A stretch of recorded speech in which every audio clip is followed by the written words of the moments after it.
Hello. അപ്പോൾ കുറേ ദിവസമായിട്ടോ ഞാൻ വീഡിയോ ഒക്കെ ഇട്ടിട്ട്. അപ്പം എന്താണെന്ന് വെച്ചാൽ വലിയൊരു യാത്ര പോയതായിരുന്നു. അത്ര വലുതല്ല, ഒരു ദിവസത്തെ ജേണി ഉണ്ടായിരുന്നു. അപ്പോൾ 2-3 ദിവസം അവിടെ താമസമൊക്കെ ഉണ്ടായിരുന്നു കേട്ടോ. അതുകൊണ്ടാണ് എനിക്ക് വീഡിയോ ഇടാൻ പറ്റില്ല. വേറെ എവിടേക്കും എല്ലാം പോണത് എൻ്റെ നാത്തൂൻ്റെ ഹൗസ് വാമിങ് സെറിമണിയാണ്. എൻ്റെ ഒരേ ഒരു നാത്തൂനാണ്, ജസ്റ്റിൻ്റെ പെങ്ങള് ജിനു. അവളുടെ ബാംഗ്ലൂരാണ് കേട്ടോ അവൾ താമസിക്കുന്നത്. അവൾ വർക്ക് ചെയ്യുന്ന അവിടെ തന്നെയാണ്. അപ്പോൾ അവിടെ ഒരു അപ്പാർട്ട്മെൻറ്റ് എടുത്തിട്ടുണ്ട്. അപ്പോൾ അതിൻ്റെ ഹൗസ് വാമിങ്, വീട് കയറി താമസമായിരുന്നു. അപ്പോൾ ഈ കുഞ്ഞുണ്ട് ഞങ്ങളുടെ കൂടെ, കസിനാണ്. അതും എൻ്റെ ഒരു കുഞ്ഞു നാത്തൂനാണ് കേട്ടോ. പിന്നെ ഇതേ ഫെബിൻ, അപ്പുറത്ത് നിതിൻ. ഇതൊക്കെ പപ്പയുടെ അനിയത്തിമാരുടെയും ഒക്കെ പിള്ളേരാണ്, കസിൻസാണ് എല്ലാവരും. അപ്പോൾ ഞങ്ങൾ ട്രെയിൻ ജേണി നല്ല രസമായിരുന്നു കേട്ടോ. അപ്പോൾ ഒരു ദിവസം ഉണ്ടായിരുന്നു. ഞങ്ങൾ വൈകിട്ട് കയറിയിട്ട് പിറ്റേന്ന് രാവിലെ ആയിരുന്നു അവിടെ എത്തിയത്. നമ്മുടെ അതേ കമ്പാർട്ട്മെൻറ്റിൽ ഞങ്ങൾക്ക് 2 ആൻറ്റിമാരെ കിട്ടി. കരോളിൻ യെസ്, ഈ ആൻറ്റിയുടെ പേര്. അപ്പുറത്തിരിക്കുന്നത് ബാർബറ എന്ന് പറഞ്ഞ ആൻറ്റി. ഇവർ കേരളത്തിൽ ഇങ്ങനെ ട്രാവൽ ചെയ്യുന്ന ആൾക്കാരാണ്, ഒരുപാട് കനഡിയൻസ് ആണ്. അപ്പോൾ അവരുടെ എക്സ്പീരിയൻസ് ഒക്കെ പറഞ്ഞ് നല്ല ഫണ്ടായിരുന്നു, ഭയങ്കര കമ്പനിയായിരുന്നു. ഇവർ കോയമ്പത്തൂർ ഇറങ്ങി കേട്ടോ. അപ്പം കോയമ്പത്തൂർ ഇറങ്ങണ വരെ നമ്മൾ സംസാരമായിരുന്നു. അപ്പോൾ സമയം പോതെ ഇറങ്ങില്ല. ഭയങ്കര ഫണ്ടാണ്, ഭയങ്കര പോസിറ്റീവ് എനർജിയാണ്. രണ്ടുപേർക്കും ഭയങ്കര വൈബായിരുന്നു കേട്ടോ. അവർ ഓരോ എക്സ്പീരിയൻസ് പറഞ്ഞു തരുമ്പോൾ നമുക്ക് കൊതിയാവുകയാണ്. അവരുടെ ഈ ഒരു 70 വയസ്സായിട്ടുണ്ട് രണ്ടുപേർക്കും. ഇത്രയും പ്രായത്തിൽ നിന്ന് അവർ ട്രാവൽ ചെയ്യുന്ന എക്സ്പീരിയൻസും കാര്യങ്ങളൊക്കെ എന്ത് രസമായിട്ടാണെന്ന് അറിയാം അവർ ഓരോന്നും പറഞ്ഞു തരുന്നത്. അപ്പം ഞങ്ങൾ അതുകൊണ്ട് നല്ല രസമായിരുന്നു. അവിടെ എത്തിയത് അറിഞ്ഞതേ ഇല്ല. I've said everything wrong a zillion times. And I took a cooking course there, and they had a big swing in the front. That's a really nice place. I can't even say it the wrong way she does, but every time. അതുപോലെ തന്നെ അവർ എഴുതിയൊരു ജേർണലുണ്ട് കേട്ടോ. അവർ ഓരോ സ്ഥലങ്ങളും travel ചെയ്യുമ്പം Barbara എന്ന് പറഞ്ഞ anti കൈകൊണ്ട് തന്നെ വരച്ച് ഓരോ ചിത്രങ്ങളും വരച്ച് ഡീറ്റെയിൽ ആയിട്ട് അവർ ഡയറി എഴുതി വെച്ചിട്ടുണ്ട്. എല്ലാ കാര്യങ്ങളും നല്ല ഭംഗിയായിട്ട് ഇത്ര രസമായിട്ടാണ് വരച്ച് വെച്ചിരിക്കുന്നത്. ആർട്ട് ടീച്ചറായിരുന്നു കേട്ടോ പുള്ളിക്കാരി. നമ്മളാണെങ്കിൽ നമ്മൾ പോയിട്ട് സെൽഫി ഇടുന്നുണ്ട്, എപ്പോൾ അത് പോസ്റ്റ് ചെയ്യും, അങ്ങനത്തെ കാര്യങ്ങൾ നമ്മൾ സോഷ്യൽ മീഡിയയിൽ ചെയ്യാറുള്ളൂ. പക്ഷേ ഇവർ ആ ഡയറിക്കുള്ളിൽ എല്ലാം ഡീറ്റെയിൽ ആയിട്ട് എഴുതി വരച്ച് വെച്ചിട്ടുണ്ട് കേട്ടോ. കാണാൻ തന്നെ നല്ല രസമുണ്ട്. വല്ലാത്തൊരു എക്സ്പീരിയൻസ് ആയിരുന്നു. അപ്പം ഞാൻ വിചാരിച്ചൊരു മോട്ടിവേഷനായി, എനിക്കും ഇതുപോലെ തന്നെ ഇനി ചെയ്യണം. കുഞ്ഞിതായിട്ട് വരയ്ക്കണ ഒരു കഴിവുണ്ട് കേട്ടോ, അതൊന്ന് വളർത്തിയെടുക്കണം. അപ്പോൾ ഭയങ്കരമായിട്ട് ഇഷ്ടം, ഭയങ്കര ഒരു പോസിറ്റീവ് ഒരു കാര്യങ്ങളാണ് കേട്ടോ അവർ ഓരോന്നും പറഞ്ഞു തരുന്നത്. നമ്മളൊന്നും ചിന്തിക്കാത്ത കാര്യങ്ങളാണ്. ഈ ഒരു ഏജിൽ 71 വയസ്സായി രണ്ടുപേർക്കും. അവർ കസിൻസാണ്, ഈ 2 കനേഡിയൻ ആൻറ്റിമാരും.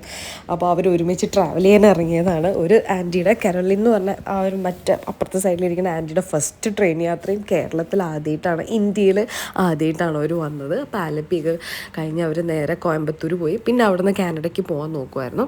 അപ്പോൾ ലാസ്റ്റ് അവർ കോയമ്പത്തൂരായിരുന്നു. അപ്പോൾ ഞങ്ങളുടെ കൂടെ ആയിരുന്നു. അപ്പോൾ ഭയങ്കര അവർ ഒരുപാട് കാര്യങ്ങൾ നമുക്കിങ്ങനെ എക്സ്പ്ലെയിൻ ചെയ്ത് തരുമായിരുന്നു കേട്ടോ.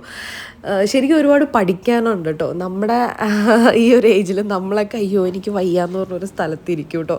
പക്ഷേ ഈ ഒരു 70ാമത്തെ വയസ്സിലും അവർ രണ്ടുപേരും കൂടെ ഇത്രയും ചുറുചുറുക്കൂടെ എൻജോയ് ചെയ്ത് ഭയങ്കര സംഭവം തന്നെ. അപ്പം നമ്മൾ വീട്ടിലെത്തി. പിറ്റേ ദിവസമായിരുന്നു കേട്ടോ ഫംഗ്ഷന്. അപ്പം ഷിജു, ഞങ്ങളുടെ കൊച്ചപ്പൻ അപ്പുറത്തുണ്ട്, അവരൊക്കെ ഉണ്ടായിരുന്നു.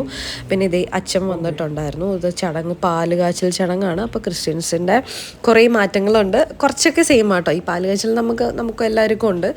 അപ്പം എല്ലാ മതത്തിലും ഉണ്ടെന്ന് തോന്നുന്നു. പിന്നെ ബാക്കി കാര്യങ്ങളൊക്കെ ഞാൻ ആദ്യമായിട്ടാണ് ഈ ഒരു കാര്യങ്ങളൊക്കെ പ്രാർത്ഥനയൊക്കെ കാണുന്നത്. ഹൗസ് വാമിങ് സെറിമണി നമുക്ക് ഗണപതി ഹോമമൊക്കെ ആണല്ലോ, അതുപോലെ ഇവരുടെ ഒരു പ്രെയർ ഒക്കെ ആയിരുന്നു കേട്ടോ, പ്രാർത്ഥനയൊക്കെ ആയിരുന്നു.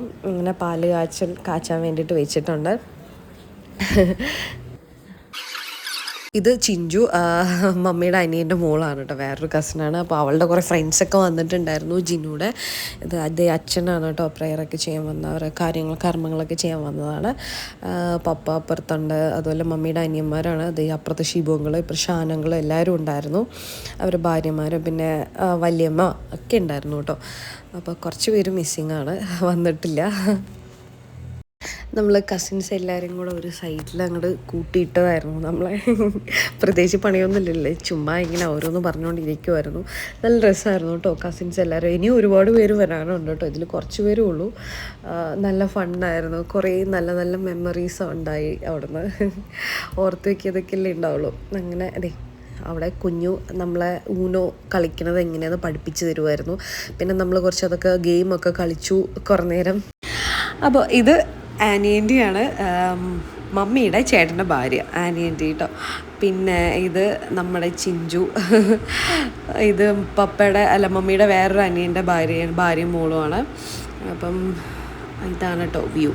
നല്ല രസമാണ് കേട്ടോ കാണാൻ. നിറയെ കുറേ പൂക്കളുള്ള മരങ്ങളും തണുത്ത കാറ്റും രസമായിരുന്നു.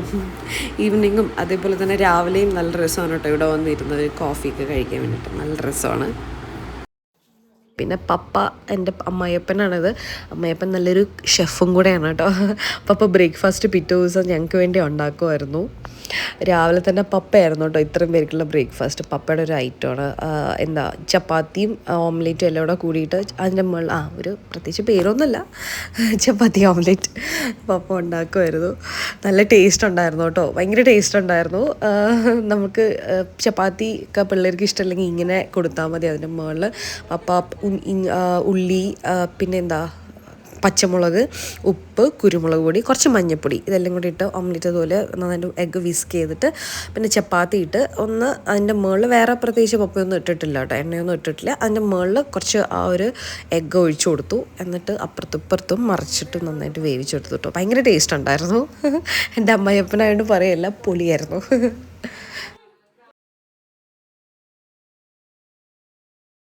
പിന്നെ ഞങ്ങൾ കസിൻസിൻ്റെ കലാപരിപാടികളായിരുന്നു.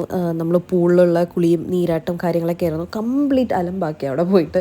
ഞങ്ങൾ കുറച്ച് പേർക്ക് മാത്രമേ നീന്തലറിയൂ. പ്രത്യേകിച്ച് കുഞ്ഞുവിനാണ് കൂടുതൽ നീന്താൻ അറിയണത്. പിന്നെ അതേപോലെ തന്നെ സ്വിം ചെയ്യാൻ അറിയണ നിതിൻ, ഫെബിൻ, ഇവർ 3 പേർക്ക് അറിയത്തുള്ളൂ. ബാക്കി ഞങ്ങളെല്ലാവരും ചുമ്മാ ഇങ്ങനെ ഞാൻ ജസ്റ്റിൻ, ജിനു, സൺവിൻ ഞങ്ങളിങ്ങനെ ചുമ്മാ ഇതുപോലെ കാലിട്ടടിക്കുമായിരുന്നു. പ്രത്യേകിച്ചൊന്നും അറിയില്ല, സ്വിം ചെയ്യാൻ അറിയത്തില്ല. 3 പേർക്ക് പിള്ളേർക്ക് മാത്രമേ അറിയത്തുള്ളൂ. നല്ല രസമായിരുന്നു, ഫണ്ണായിരുന്നു കേട്ടോ. നമ്മൾ കുളിച്ച് കുറേ അലമ്പാക്കിയിട്ട് തിരിച്ചു വന്നു. ലൂക്കേനെ കൊണ്ടുപോയിട്ടില്ല, വീട്ടിലായിരുന്നു. അപ്പോൾ ലൂക്കെ വീട്ടിൽ വെച്ച് വന്നായിരുന്നു. അപ്പോൾ അങ്ങനെ പിറ്റേ ദിവസം ഞങ്ങൾക്ക് തിരിച്ചു പോകണമായിരുന്നു കേട്ടോ, ഈവനിങ്. അപ്പോൾ ഞങ്ങൾ നേരെ വീട്ടിലോട്ട് തിരിച്ചു പോകുന്നു കേട്ടോ. അപ്പോൾ അത്രയും. ബൈ.